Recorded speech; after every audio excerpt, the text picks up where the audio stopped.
All right, September is National Suicide Prevention Awareness Month, and we wanted to discuss a vital but sometimes forgotten part of the U.S. population, our military veterans. So, joining us today to discuss this important issue is former Green Beret and member of the Armed Services Committee, Congressman Michael Waltz from Florida, and veteran of Operation Iraqi Freedom and executive director of Mission Roll Call, Garrett Cathcart. Gentlemen, welcome to the show. Hi, Hey, thanks, Congressman. Sean. Hi, Thanks so Garrett. much for having me. Good to see you guys. Congressman Waltz, I want to share a tweet that you tweeted out talking about this issue, saying many wounds of war are often unseen, and sadly, America loses nearly 20 veterans a day to suicide.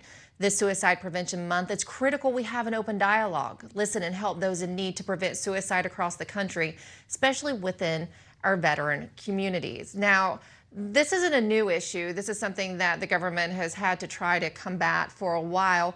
But Congressman, can you give us some kind of perspective as to what's going on right now in Congress, what you all are trying to do to help these veterans? Well, these losses are unacceptable, and you're right. They've been going on for far too long. We are losing the equivalent of battalions and brigades of veterans that have successfully made it through combat back home, and then we're losing them once they're back here, dealing with everything from survivor's guilt to a loss of sense of purpose to traumatic brain injuries, PTS, and others. What the answer is not is continuing to just pour more money at the problem and at the VA. I think we need radically new treatments. One of the things that I push for are service dogs, hyperbaric chambers, medicinal marijuana, even where that's allowed. But the bottom line is the provider should have a whole menu to provide to that veteran of options, not just more drugs and insufficient counseling. That's one. And then number two, we need to talk post-traumatic growth. What does not kill you can make you stronger. You can come out better from these experiences. We need to begin thinking about it and talking about it that way. And that's why I'm so thrilled to work with groups like Mission Roll Call, where nothing knows the veteran better than these local community organizations, not a massive bureaucracy in Washington, D.C. And that's what we need to be supporting. Garrett, as Congressman Waltz points out, this is a problem that has existed for a long time. The numbers have been pretty much steady state for a while. What needs to change fundamentally in the armed services to tackle this?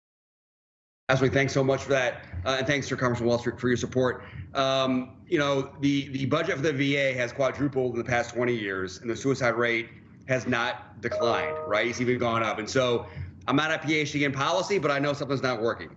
And so Mission Roll Call is a grassroots organization that communicates digitally with veterans, and we're up to 1 million now, asking what they think, right? And so first and foremost, we need better mental health, access to it, and different options. And so when we talk about it in the Department of Defense and in the actual military, part of it is raising the stigma of asking for help, right? And to Congressman Waltz's point, this concept of post-traumatic growth, you can go do something difficult, experience trauma, seek treatment for it, and then when you're complete, you're more capable and stronger than before, right? Because we think veterans are assets to the community and leaders in the community, and that's what the story we want to tell.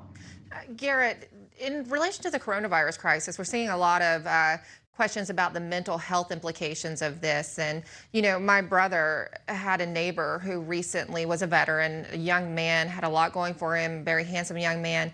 He committed suicide. He was a veteran. Have you seen an effect on the rate? Has there been an uptick since the coronavirus crisis and so many people are, out of work and staying home? Loss, and that young man's the reason we're doing this work.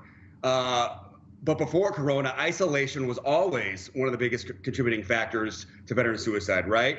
And so with the pandemic and especially in the early days, when you're isolated, it exacerbates those problems. And so I tell everyone, check on your buddy, right? Check on the guys that you know, call them, ask them how they're doing, and really take care to do that. So, isolation has absolutely increased with the pandemic and been an exacerbating factor for sure. Congressman Waltz, the thing that I think is so fascinating from a statistics standpoint is over 41% of suicides happen with service members who haven't deployed yet, and that number is actually rising. What do you think is causing that? It's not a a deployment issue, which I think naturally would have happened after Afghanistan and Iraq? I don't think we fully know yet. And that's what, but the problem, that problem has existed for some time, and the VA is not getting to the bottom of it. Government organizations aren't getting to the bottom of it.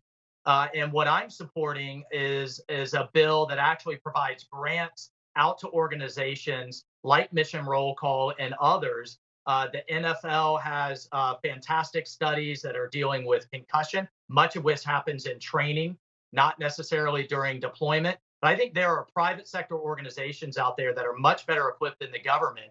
And we should be providing them the resources to get to the bottom of things like of what you're pointing out in that statistic. But, further, I just dealt to the point on isolation. I just dealt with a Green Beret who was heading to a very dark place, was in a veterans facility, was in a VA hospital. He wasn't allowed access to his therapist because of Corona. So we almost lost someone to suicide because of fears of Corona. We have to inject some common sense here to eliminate this isolation, because I think the piece on Corona is very important. We're just exacerbating an already existing problem. Right. Congressman Waltz, Garrett, thank you for everything you and everyone at Mission Roll Call is doing to tackle this important issue and to shed light on veteran suicide and how we can tackle it. So thank you both for your service, and thank you for tackling this issue. All right, guys, we've talked a lot about big things today. When we come back, Emerald and I are going to give you our take.